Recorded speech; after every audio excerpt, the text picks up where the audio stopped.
Hola, gracias por estar aquí. Has dado el primer paso para comenzar el proceso de transformar tu vida. El día de hoy, en esta oportunidad, quiero hablarte acerca de cómo transformar tu vida, cómo poder convertir o transformar emociones intensas como la ansiedad, la depresión y la ira en emociones más funcionales como el miedo, el enojo y la tristeza.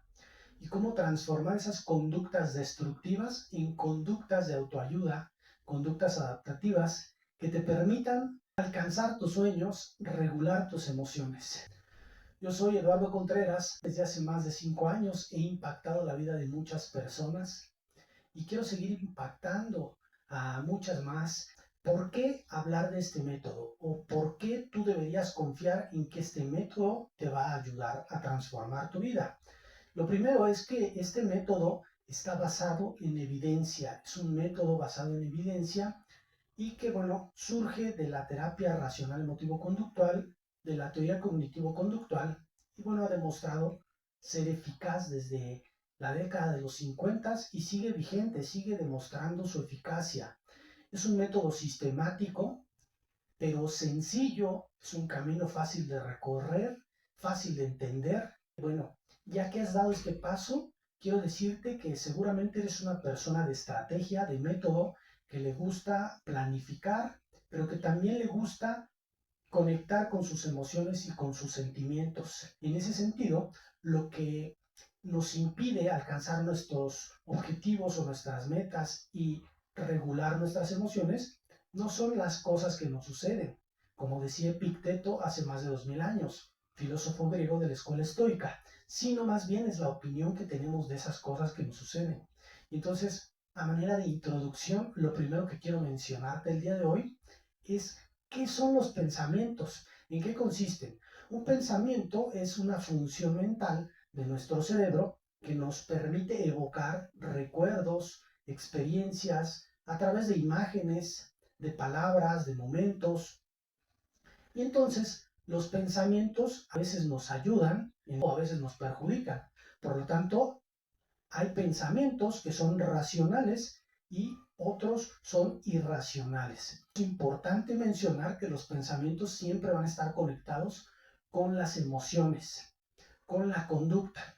Lo que piensas se conecta con lo que sientes y con lo que haces. Entonces, como decía, hay pensamientos racionales que son útiles y pensamientos irracionales que son disfuncionales. Ahorita vamos a ver por qué es importante hablar de esto. ¿Qué son los pensamientos irracionales? Los pensamientos irracionales básicamente son la causa de toda perturbación humana.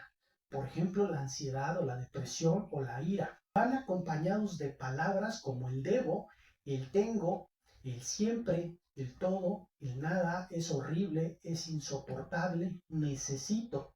Y entonces son pensamientos que no están basados en evidencia, sino más bien en creencias, en formas de interpretar las situaciones, que además bloquean tus metas, causan ansiedad y causan depresión, como decía, son disfuncionales. ¿De acuerdo? Estas son las señales que nos van a permitir identificar qué son los pensamientos irracionales. Estas palabras como el debo, el tengo, el todo, el nada, absolutismos, dogmas y sobre todo que no están basados en evidencia. Hay tres ideaciones irracionales generales que nos afectan a los seres humanos y que están basadas en exigencias, en necesidades absurdas. La primera ideación es el yo debo ser, yo debo tener, yo debo hacer, yo debo ser capaz, competente, debo ser perfecto, debo tener éxito, etcétera. Es una exigencia, una demanda hacia uno mismo. La segunda ideación irracional es los demás deben ser, deben tratarme bien, deben tratarme de manera justa y correcta, de lo contrario son malas personas. O la vida es frustrante, la vida debe ser fácil, debo tener las cosas que yo quiero, cuando quiero, como quiero, donde quiero. Y entonces, como decía, se basan en necesidades absurdas y exigencias. Asimismo, quiero hablarte ya de este método. ¿Cuál es esa estrategia que te va a permitir transformar tu vida, tus emociones, tus conductas? Ese método que es un camino sencillo de entender y de recorrer. ¿De acuerdo? Entonces vamos a hablar del método, que es una estrategia sistemática, como decía, pero sencilla. Entonces, lo primero que tienes que hacer en este método es que cuando tienes un problema, es identificar cuál es el problema. Donde decimos un problema es aquello que me saca de control o que me hace creer que estoy perdiendo el control, porque en realidad nadie tiene el control de todo siempre. Entonces, ese problema me puede meter en una crisis. ¿Qué es una crisis? Una crisis es un periodo de tiempo en el que yo estoy fuera de control, en el que a través de un estado de estrés por las demandas de mi ambiente, pierdo ese control. Pero esa crisis no dura para siempre. Entonces, un problema es pensar qué es lo que está ocurriendo y también es analizar si es un problema solamente o son varios problemas. Y después jerarquizar esos problemas. ¿Cuál es el más importante? ¿Cuál voy a seleccionar para poder trabajar primero? Entonces poder jerarquizarlo y poder trabajar de uno por uno para poder también detectar tu objetivo. ¿Qué es lo que te gustaría resolver en ese sentido? Entonces lo primero es identificar el problema, jerarquizarlo y pensar qué quiero resolver. Y entonces, para ello, el método que te voy a hablar el día de hoy, ese camino fácil y sencillo, es aquel método que te permite analizar tus pensamientos, tus emociones y tus conductas. Y se llama método ABC. El método ABC básicamente consiste en un acontecimiento, identificar un acontecimiento que genera consecuencias y que trae un bagaje de pensamientos. Entonces, lo primero que tienes que hacer es pensar cuál es el acontecimiento, qué pasó, cuándo, dónde, cómo, con quién. O sea, en ese problema hay un acontecimiento que detonó el problema. ¿Dónde pasó? ¿Cuándo pasó? ¿Cómo pasó? ¿Y qué fue lo primero que pensaste? Esa inferencia, esa conclusión que te llegó en ese momento. Y luego pensar en las consecuencias, donde decimos las consecuencias es qué sentiste, qué emoción experimentaste, en qué nivel de intensidad y qué hiciste cuando sentiste esa emoción. Entonces, medir la intensidad de la emoción en una escala del 1 al 10, donde 1 es nada y 10 es todo. Por ejemplo, sentí miedo del 1 al 10, ¿cuánto miedo sentí? Sentí enojo del 1 al 10, ¿cuánto menos sentí? ¿Cuánto enojo sentí? Y asimismo, ¿qué hice en ese momento? ¿Cuál fue mi reacción? ¿Cómo reaccioné en ese momento? Y luego pensar que en ese momento que sentiste y que hiciste algo, hubo una serie de pensamientos que te dijiste a ti misma, a ti mismo, en ese momento. ¿Cuál fue el significado de esa inferencia en ese momento? Y ahorita lo vamos a ver como un ejemplo para poder ilustrar o para poder explicar mejor, para poder entender mejor este método ABC. Entonces, ¿qué fue lo que pensaste? Es el significado que tiene y la flecha descendente es ver qué significa esa serie de pensamientos. O sea, pensé, no sé, acabo de chocar en una situación, en un acontecimiento y pensé, voy a perderlo todo. ¿Qué significa ese voy a perderlo todo? Bueno, pues que no tengo dinero para pagar el accidente, que probablemente me va a afectar económicamente. ¿Y qué significa que te va a afectar económicamente? Y así la flecha descendente es ir encontrando ese significado de los pensamientos. ¿El ejemplo cuál es? Una mujer de 36 años ideó un procedimiento de pruebas para la empresa en donde trabajaba. Ese es el acontecimiento, el momento en el que crea este procedimiento de pruebas y piensa, no va a funcionar. Una vez que lo crea, piensa, su inferencia inmediata es, no va a funcionar. Era lo que decía, el acontecimiento es lo que sucede, la inferencia es lo que piensa en ese momento, lo primero que viene a su mente. Ella dice, no va a funcionar. Y en consecuencia, bueno, pues siente pánico en una escala del 1 al 10. En 10 siente mucho pánico. Y en consecuencia, no puede dormir, tiene insomnio, se despierta a las 3 de la mañana, se la pasa girando en la cama de allá para acá, no puede dormir y luego al otro día va a trabajar y tiene un desempeño deficiente, además hace un examen y bueno, le va muy mal en el examen, no se puede concentrar, entonces tiene una serie de conductas que le están impidiendo desempeñarse con normalidad. Y bueno, ¿cuál es el significado? ¿Cuál es ese bagaje de pensamiento, esas creencias irracionales? ¿Qué significa esa inferencia inmediata de no va a funcionar? Para ella significa necesito que mi procedimiento absolutamente sea positivo, que sea rentable, que funcione, que mis jefes lo aprueben y que lo reconozcan porque yo lo inventé. Si a ellos no les gusta ese procedimiento, si no funciona, probablemente voy a perder mi trabajo. Y entonces, después de que he trabajado tanto para conseguir ese trabajo que me gusta y que quiero mantener, si lo pierdo, pues todo se irá al carajo.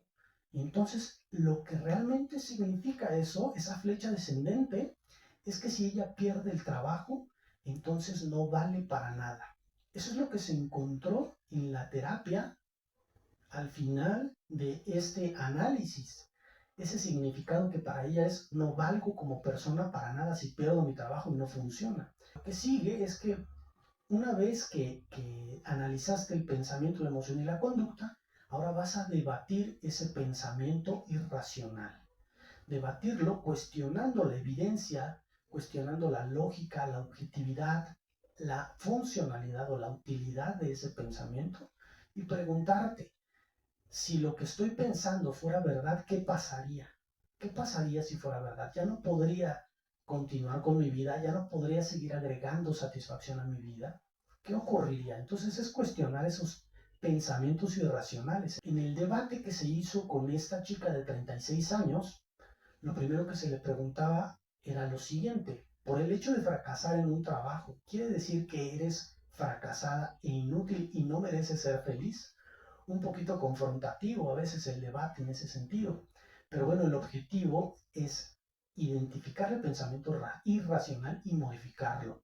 Entonces el resultado o la respuesta a esta primera pregunta fue: si fracaso, tendría dificultades e inconvenientes, pero el fracaso profesional no tendría nada que ver con mi valor como persona.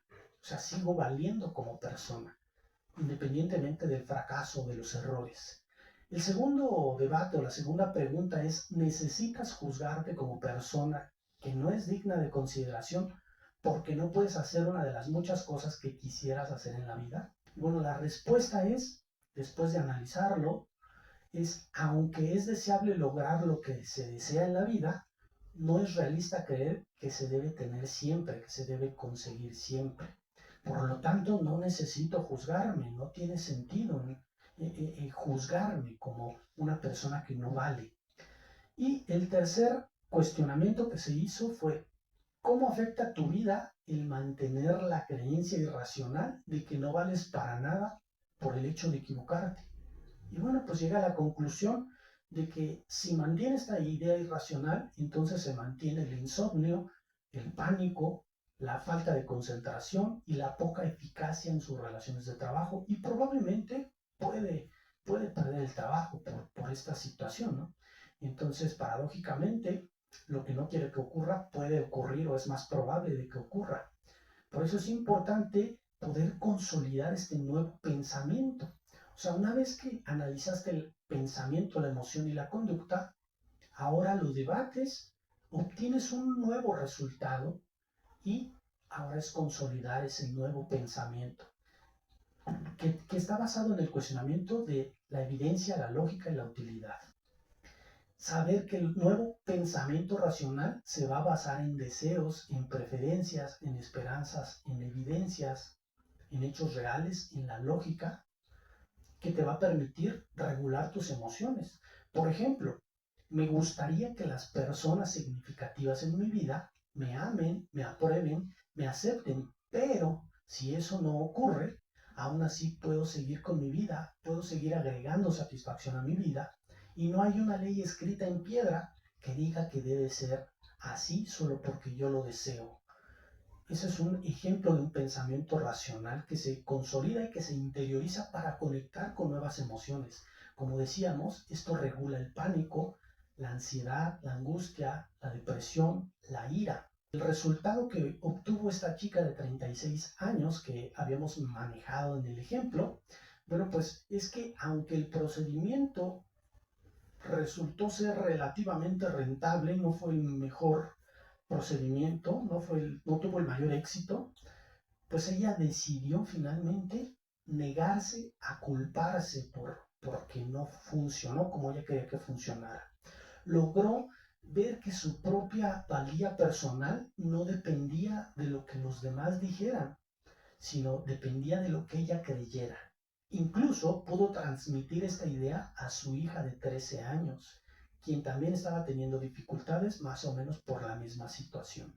Ese fue el resultado que obtuvo. Logró transformar su vida, logró conservar su trabajo, logró disminuir esa emoción de ansiedad y logró seguir viviendo razonablemente feliz a pesar de estos inconvenientes. Por eso es importante, como decía, conectar el nuevo pensamiento racional con las emociones, con la conducta adaptativa y con tus objetivos. ¿Cómo te ayuda este pensamiento? Y comparar si mantengo la idea irracional, ¿qué va a pasar en mi vida? ¿Cómo me va a afectar? Si la cambio y la sustituyo por esta nueva idea racional que me valida, que me acepta incondicionalmente, ¿qué va a cambiar en mi vida? ¿Cómo me va a beneficiar? Recordar que pensar y sentir racionalmente no implica no sentir emociones desagradables como el miedo, la tristeza, el enojo o la frustración, sino más bien es que podamos controlar la intensidad de esas emociones y que no se conviertan en ansiedad, en depresión, en furia, porque la ansiedad, la depresión y la furia son emociones disfuncionales que no nos ayudan. En cambio, las emociones desagradables como el enojo, el miedo, la tristeza, que no son tan intensas, nos ayudan a adaptarnos, nos ayudan a defendernos, nos ayudan a evitar peligros, nos ayudan a expresar nuestros pensamientos, nuestros sentimientos. ¿De acuerdo? La vergüenza nos ayuda, pero la culpa no nos ayuda. No quiere decir no sentir emociones desagradables, sino quiere decir controlarlas y generar conductas de autoayuda conectándolas con nuestros objetivos, alcanzar tus metas, tus sueños, a partir de que puedas identificar tus pensamientos, ver qué tan funcionales son y cómo te están haciendo sentir. Que no son las cosas que suceden lo que te hace sentir, sino es lo que te dices a ti mismo, a ti misma, de las situaciones. Y eso va a determinar el cómo te sientes emocionalmente y qué tanto puedes generar conductas de autoayuda funcionales, adaptativas, que te permitan lograr tus sueños, tus metas, comenzar ese proyecto, mejorar tus relaciones interpersonales, conectar con lo que quieres, con tus metas, tus objetivos. Y bueno, pues nada, hasta aquí con esta pequeña charla, espero haya sido de tu agrado y sobre todo espero te sirva esta información, este método fácil y sencillo y que si deseas continuar con esta transformación, con este proceso de cambio, pues te invito a que puedas considerar la posibilidad de iniciar un proceso de psicoterapia. Dando clic aquí abajo, donde si tú viste que esta información agrega valor a tu vida, y quieres integrarla a tu plan de vida, a tu proyecto de vida, a tu bienestar, a tu salud mental y emocional, te invito a que des clic y que puedas agendar una sesión aquí abajo dando clic, puedas pedir una entrevista inicial para comenzar ese proceso de cambio, ese proceso de terapia que pueda beneficiar tu vida. Y si crees que esta información es útil, te pido que la compartas y sobre todo que des clic. Anímate a dar clic a comenzar ese cambio, a comenzar esa transformación en tu vida ahora mismo. Gracias, nos vemos en sesión.